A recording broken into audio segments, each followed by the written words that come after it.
Одбраната на обвинетата докторка Симонида Црвенкова во случајот онкологија очекува целосна дискредитација на обвинението за несовесно лекување на пациенти.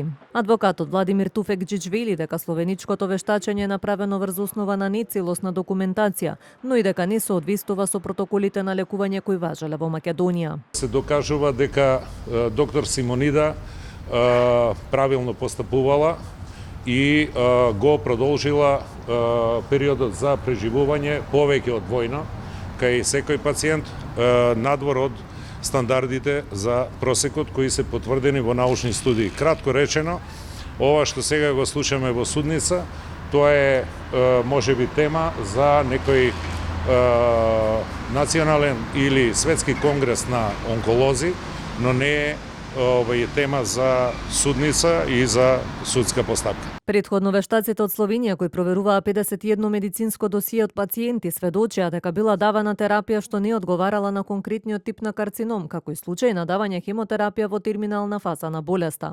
Одбраната пак подготвила и фармаколошко вештачење со кое тврди дека ќе се побијат сведочињата дека се давале лекови без соодветна индикација. Ерлотинибот конкретно не е биолошки лек и дека е несаканите последици од примената на ерлотинибот не може да бидат овие што ги посочува лекарот од Словенија, фатални и смртни последици, туку тие се како што лекарите го нарекуваат транзиторни, односно минливи. Освен Симонида Црвенкова, во случајот се обвинети и онкологот Драган Јакимовски, како и поранишниот директор Нино Васев. Докторката Мири Пешевска пак доби условна казна од 2 години откако призна вина.